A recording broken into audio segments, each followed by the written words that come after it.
It's a fairy tale so that we can look at why people abuse power and how that works.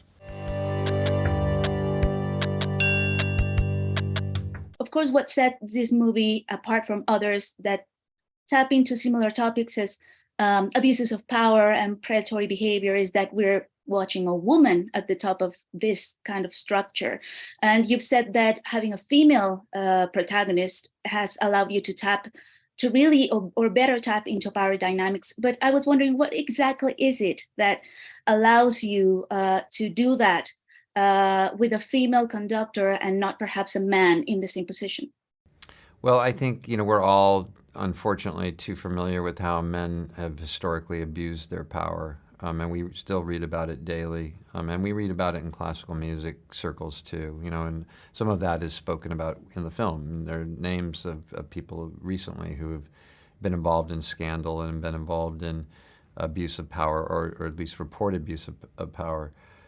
We don't read about women. And so it was important that it be novel, that it be something that we don't read about every day, so that we have the opportunity to actually look at what those acts are and where they come from, and how there's complicity involved with many people to have someone be in that position where power is actually abused. And where a man, we already kind of, unfortunately, we're so inundated with that kind of historical behavior that I think many of us already have opinions formed about it. And that would distance us from having the opportunity to actually look at what power does and how it corrupts, by having it be a woman, and specifically having it being a lesbian.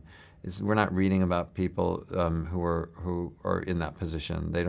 We haven't had a woman that's ever conducted as a chief conductor a major German orchestra, nor have we had one in one of the big 5 orchestras in America, ever. Why is that?